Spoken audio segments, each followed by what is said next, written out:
All right, Nico the Lefty, welcome back to the pod, dude. You got a pod setup, still that ugly haircut you got there, but it's a good new setup. Chris Callie is gonna probably give you a C on the setup.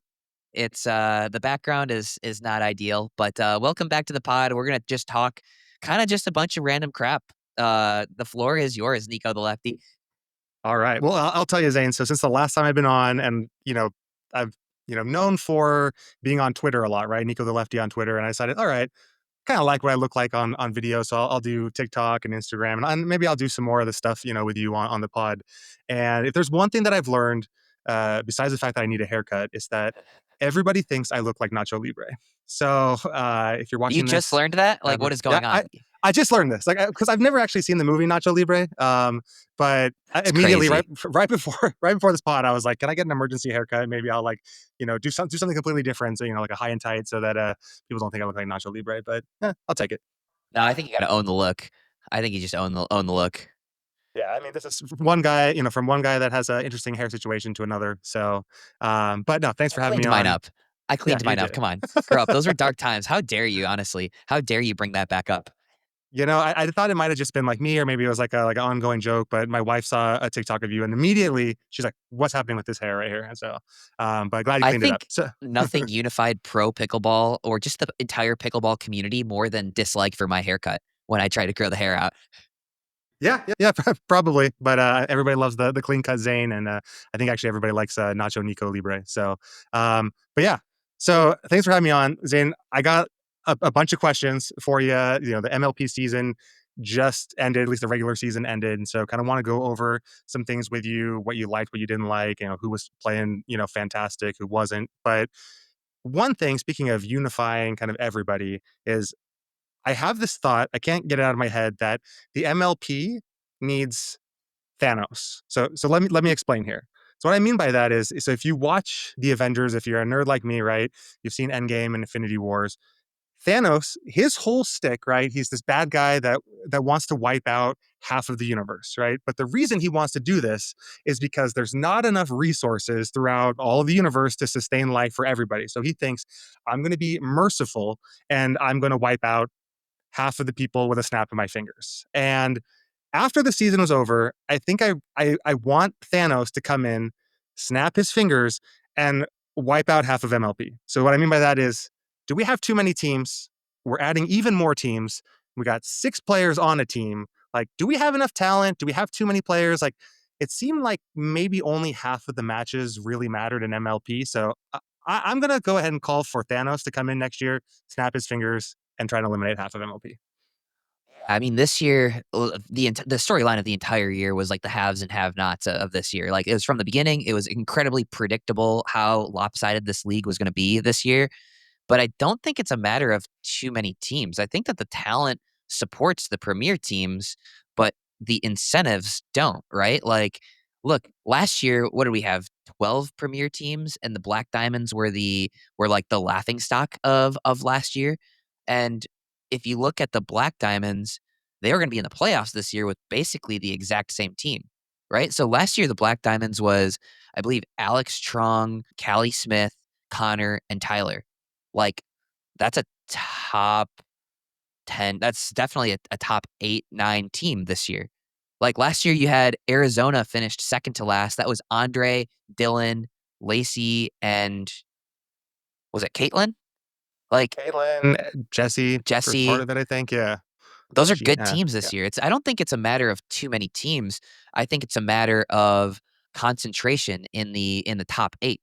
Now, pretty much all of the top female players are on top 8 teams, and like a good chunk of the top men's players are in the top 8 teams. So what is Yeah. your vote? Are you voting for getting rid of teams or what? Yeah, you know what? So what's tough is that I think that, if I were to take all the teams in MLP and split them in Challenger and Premier, I think you have like a really good concentration of players that are in the right level, right? And so what's hard is like, I don't necessarily want to see Georgia and Tyra lay the smackdown on 2 people that I might not have ever heard of. I don't want to throw names out because I don't want to offend anybody. But there's some tough matches, right? And so you get like these like feel good, like Rudy stories of some of these people that just really can't compete. And so I want to see a match where everybody can win. And so, even if you look at like the NFL or the NBA, right? Throughout history, you have some really historically bad teams. But on any given day, I think any of those teams could beat another team in the league. And sometimes I'm looking at the Hustlers, or SoCal, and I'm thinking, will you ever be able to beat any of these top 8 teams? I don't know. So that's my biggest question. But I think what'll be good though is Yeah, and but Nico, like the problem isn't like the problem was last year the Hustlers were a good team and they decided to tank.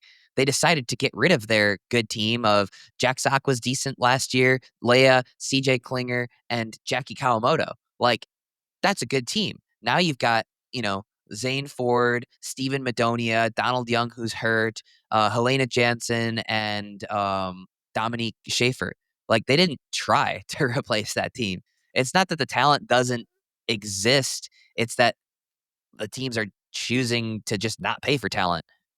Yeah, and I guess so then what is the incentive? So the way I'm thinking about it is this is like with the teams having to give up some players, and I think, the rules and the kind of format is so murky for me and for like the average fan that it's hard to follow. But my Don't understanding, like worry, for it's example, kind of murky for us too. You got to be on your toes, dude. like it sounds like the Shock have to give up one of their 3 players that aren't Kate Fahey at the end of the year. So like I'm trying to follow what this looks like, but um for me, it seems like it's difficult one for those teams teams at the bottom to try to put together a competitive team. But also, if you have to recycle your players, like, are we going to do a complete redraft in a couple of years? Is the Shock they're going to build all of this like goodwill and fan base, and they're like Anna Bright rah team, and then in 2 years the team is completely different? I don't think anybody's going to necessarily be tied to the Shock. So, like, I remember 2 years ago there was this really cool team that everybody loved, right? The Orlando Squeeze. They had Hell Anna yeah. Bright, they had Andre Diescu, they had Rachel Rohrbacher, and I don't remember who the other person was that they had. Somebody on Challenger. No, I don't. Do you remember who they were? Who was it? Not at all. Not at all. Let me put on my championship Orlando squeeze ring right here. Maybe this will look at this. A mean guy. I don't even know what finger to put this on to be honest. But yeah, maybe that'll jog your memory there, Nico. Wow, I did not know that they gave championship rings out. They don't. But We yeah, made it. that is so on brand, and it's not something that I wouldn't do either. I definitely have made myself fantasy football championship rings as well. Um, but that team was so awesome, and everybody loved them. Like, there's no doubt in my mind that was like the number one fan favorite team of all of MLP by a significant margin. Now the players are gone, and like the fan base didn't stay, right? Like, so there may be like one or two diehards, like, there's Hey Shay that still pretty much likes the squeeze. But besides that, like, the Yeah, fan but base she's kind of just a left. DTF fan, I feel like. Yeah, Or that's true. Dylan Frazier fan. Stan. She's a yes. So I'm not sure, like, what's going to happen in 2 years, and can the New York Hustlers say, hey, we're going to try now in 3 years now, and no one's going to care that we didn't try for 2 years. Yeah, I think like people are players fans at this point, right? Like I think we're getting closer to as there is a little bit more continuity, I think you might sort of start to develop that sort of association with your team. Like, I think we're probably in a unique situation because we've got like kind of Gary V fans on the fives that like are just fives fans. We might actually be somewhat of an anomaly there, right? I do think for the most part they're player fans. So yeah, you might be right. But, eliminating half the league, I don't think we need it.